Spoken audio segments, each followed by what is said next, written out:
열심히 살았는데 왜 마음은 가벼워지지 않을까요?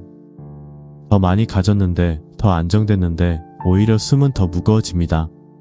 이유가 있습니다. 우리는 평생 더하는 법만 배웠지 빼는 법은 배운 적이 없기 때문입니다.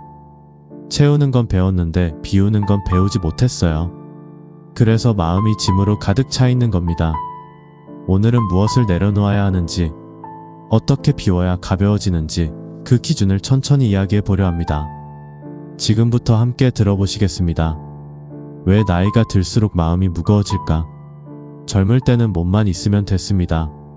손에 든 게 없어도 어디든 갈 수 있었어요. 그런데 나이가 들면 가방이 무거워집니다. 약, 안경, 지갑, 우산. 챙겨야 할 게 많아지죠. 마음도 마찬가지입니다. 살아온 시간이 길어지면 기억이 쌓이고 관계가 쌓이고 책임이 쌓입니다. 그게 다 짐은 아닌데 어느 순간부터 내려놓을 틈이 없었던 것 같아요. 멈추면 뒤처질 것 같고 놓으면 잃을 것 같았으니까요. 그래서 계속 들고 왔습니다. 이젠 손이 저릴 만큼요. 여기서 한 가지 짚고 넘어가야 할 게 있습니다. 짐이 많다는 건 나쁜 게 아닙니다. 오히려 그만큼 열심히 살아왔다는 증거예요. 아무것도 안 하고 살면 마음에 짐이 생길 리 없으니까요. 누군가를 사랑했고 무언가를 이루려 애썼고 살아내려고 버텼기에 이만큼 무거워진 겁니다. 그러니 무겁다고 자책할 필요는 없습니다. 다만 이제는 조금씩 내려놓아도 되는 때가 왔다는 걸 알아차리는 게 중요합니다. 소유와 존재. 무엇이 나를 말하는가? 젊을 때는 뭔가를 가져야 나를 증명할 수 있다고 생각했습니다. 좋은 직업, 넓은 집, 괜찮은 차. 그게 나를 말해주는 것 같았어요. 사람들도 그렇게 봤고 나도 그렇게 믿었습니다. 그런데 이제 와서 생각해보면 그건 나를 말해주는 게 아니라 나를 가리고 있었던 건 아닐까 싶습니다. 내가 뭘 가졌는지보다 내가 누구인지가 더 중요해지는 순간이 옵니다. 그게 언제인지는 사람마다 다릅니다. 어떤 사람은 50대에, 어떤 사람은 70대에, 어떤 사람은 마지막 순간에 그런 걸 느낄지도 모르겠어요. 요즘 미니멀리즘이라는 말을 자주 듣습니다. 물건을 적게 가지는 삶, 깔끔하게 정리된 방. 그런데 그건 방법일 뿐입니다. 정말 중요한 건 물건의 개수가 아니라 마음의 방향입니다. 덜 가지는 삶이 아니라 덜 애쓰는 삶. 뭔가를 증명하려고 애쓰지 않아도 나는 이미 여기 있습니다. 그걸 받아들이는 게 진짜 비움의 시작입니다. 과거의 나와 작별하기. 왕년에 내가 말이야 이런 말을 하는 자신을 발견할 때가 있습니다. 처음엔 그냥 추억이라고 생각했어요. 옛날이 그립다 그 정도로요. 그런데 자주 하다 보면 뭔가 이상하다는 걸 느낍니다. 추억이 아니라 집착이 된 것 같다고요. 과거의 내가 지금의 나보다 더 크게 느껴질 때가 있습니다. 그때는 잘 나갔는데, 그때는 힘이 있었는데, 그때는 사람들이 알아줬는데, 이런 생각이 자꾸 들면 지금 이 순간이 초라하게 느껴집니다. 여기서 하나 짚고 넘어가야 할 게 있습니다. 과거를 부정할 필요는 없습니다.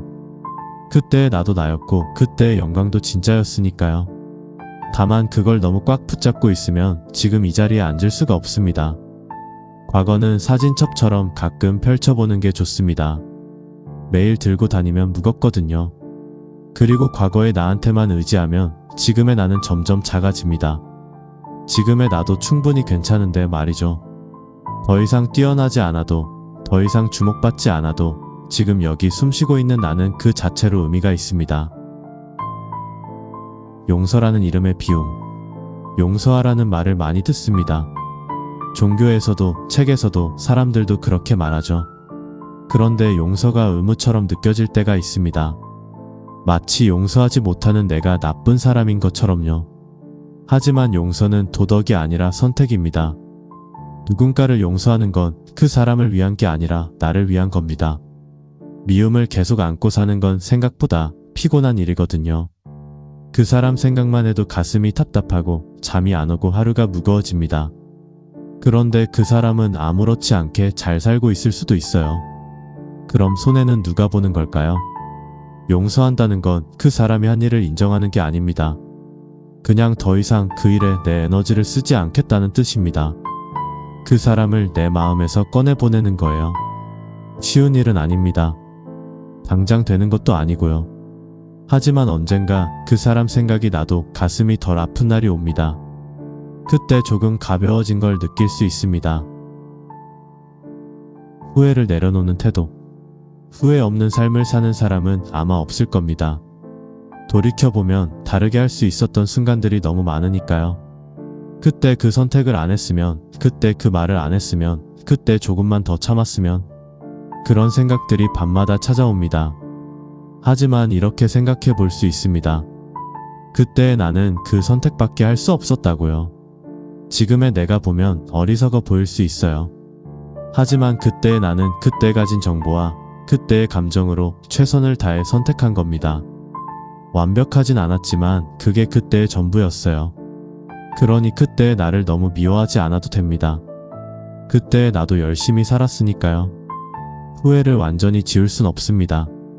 사람이니까요. 하지만 후회를 붙잡고 거기 머물러 있을 필요는 없습니다. 그 순간도 내 삶의 일부였고 그 선택이 지금의 나를 만들었으니까요. 좋은 선택만 모아서 삶이 만들어지는 건 아닙니다. 후회스러운 선택도 아픈 기억도 다 섞여서 지금의 내가 된 겁니다. 그러니 삶 전체를 있는 그대로 받아들이는 것. 그게 진짜 비움입니다.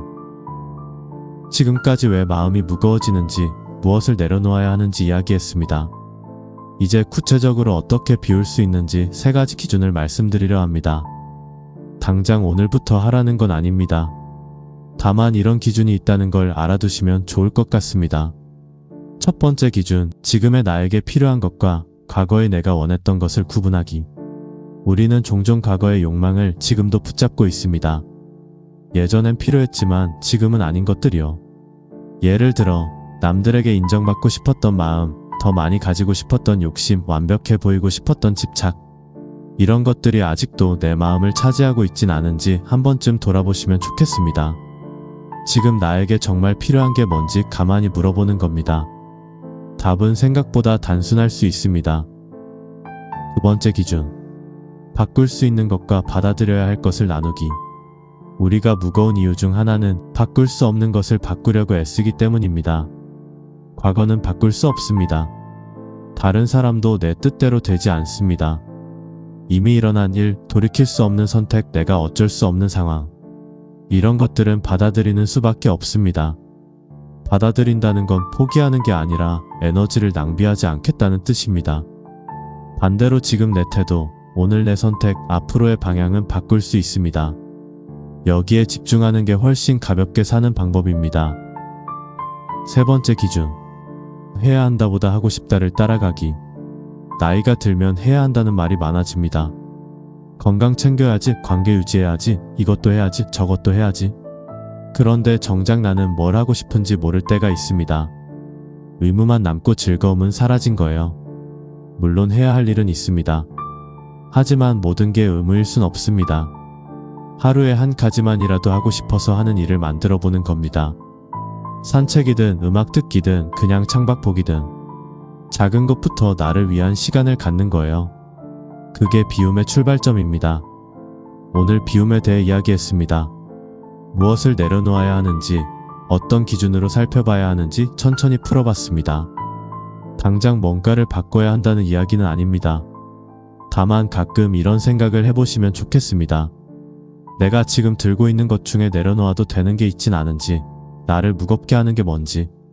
답은 천천히 찾아도 됩니다. 오늘 하루도 편안하게 보내시길 바랍니다.